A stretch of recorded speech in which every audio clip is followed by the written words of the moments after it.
সকালের নাস্তা রুটি, এখানে গরু মাংস চিকেন করে আলু দিয়ে ভাজি করছি।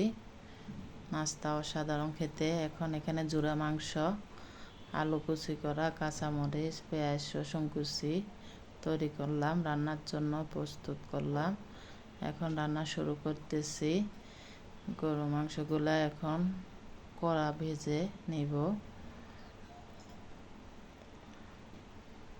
এভাবে আগে আমার আম্মারা কোয়াপ করে রাখতো, রোদ্রে শুকায়। তখন মাংস যদি শেষ হয়ে যেত তখন কয়েকটা ছেঁচি উতা দিয়ে আলু দিয়ে ভাজি করতো, এত মজা হতো বলার বাইরে। এখন আমি সেরকম করতেছি, জানি না কেমন হবে। পেঁয়াজটা ভেজে নিচ্ছি, পেঁয়াজ রসুন। এখন কাঁচামরিচ কটা দিয়ে দিলাম, সেটাও ভেজে নিব। মাংসটা একদম লাল লাল করে ফেলছি। ভিডিওতে বোঝা যাচ্ছে না, কালো কালো দেখা যাচ্ছে, কিন্তু অনেক গ্রান হচ্ছে, প্রচুর পুরা বাসা গ্রানে বমি করতেছে মাংসটা যখন ভাজা হয়েছে তখন। এখন হলুদ গুঁড়ি দিয়ে দিলাম,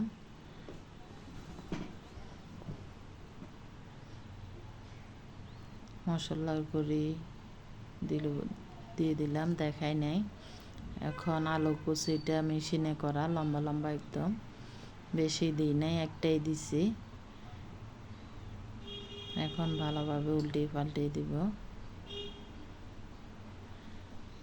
আমার বাসার সামনে রাস্তা, সেই জন্য গাড়ির আওয়াজ শোনা যাচ্ছে।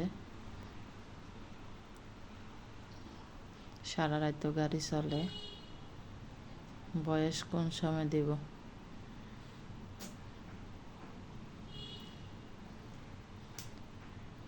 একটু সিদ্ধ হয়ে গেলে একটু পানি দিয়ে দিব সিদ্ধ হওয়ার জন্য,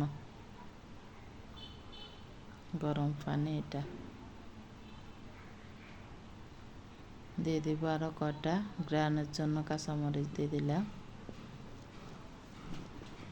একদম শুকিয়ে ফেলবো এটা। সকালে রুটি বানাচ্ছি। ফুল রেসিপি দেখাইলে আরও বড় ভিডিও হয়ে যায়। 3 মিনিটের ভিডিও, 3 সেকেন্ডের ভিডিও, 1 মিনিটের ভিডিও কেউ দেখে না। 10 মিনিট, আধা ঘন্টার ভিডিও কে দেখবে? সেই জন্য কেটে সব কিছু মিলে ছোট করে 3 মিনিটের করে নিই। মাশাআল্লাহ, আমার রুটিটা একদম টুপির মতো হয়ে গেছে, ফুলকো ফুলকো। যখন রুটি এভাবে ফুলকো হয় তখন অনেক মজা লাগে। দেখেন আমার ভাজিটা অসাধারণ হয়েছে। রুটিও ভাজা হয়ে গেছে, এখন নাস্তা খেয়ে নেব। আল্লাহ হাফেজ। ভিডিওটি দেখার জন্য সবাইকে ধন্যবাদ। ভালো লাগলে শেয়ার